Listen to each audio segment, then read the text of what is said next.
I'm Michelle Warman, Fruit Extension Specialist at the University of Missouri. I'd like to discuss the ABCs of making apple cider. Producing your own unique cider can be a fun pastime with a tasty result. Two types of cider can be made. Sweet cider is a non-alcoholic beverage made from fresh pressed apples, while hard cider is produced from apple juice that undergoes fermentation and contains about 2 to 8% alcohol. Ciders can be made from just one apple cultivar, but usually juice from at least 3 or 4 cultivars results in a more complex flavor. For decades, ciders in Missouri were made from 3 widely grown cultivars: Jonathan, Golden Delicious, and Red Delicious. Juice from these cultivars was blended together in equal parts. In this type of blend, the sweet flavor is derived from Golden Delicious, aromatics are from Red Delicious, and acidity is from Jonathan.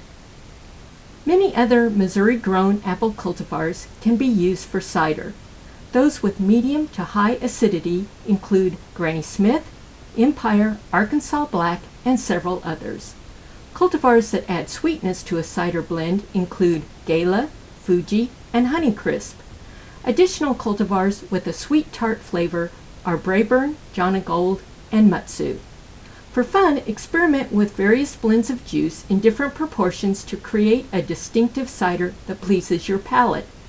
To add a greater complexity of flavors, an astringent cultivar may be added, but use only about 10 to 20% of this juice in the final blend.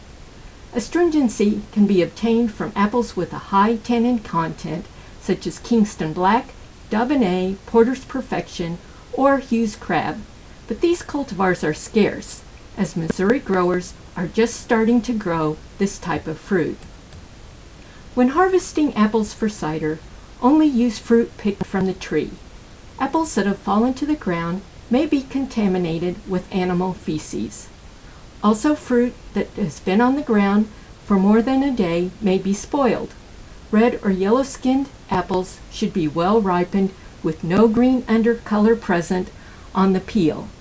Underripe fruit produces a starchy flavor that is undesirable.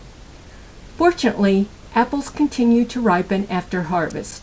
If the apples are still a bit underripe, they can be left at room temperature and then pressed for cider. Apples grown at reputable farm markets are usually washed, scrubbed, and sorted into grades. Those sold as Grade 1 apples at Missouri farm markets are free of any imperfections. Utility grade fruit, also known locally as Grade 2 apples, may have minor surface blemishes, such as russeting, limb rubs, insect stings, or other superficial scars, but are free of broken skins. Either grade may be used for cider, but lower grade fruit will be less expensive. A bushel of apples, which is about 42 pounds, will yield approximately 3 gallons of juice. Before juicing, sanitize the work area and wash the fruit.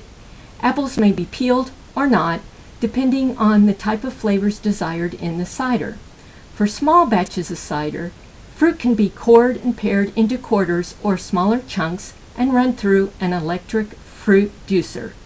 For large batches, commercial grinders and pressers can be purchased or sometimes rented locally. Refrigerate or freeze the cider immediately after juicing in sanitized containers. If desired, potassium sorbate may be added to extend the storage life of refrigerated cider.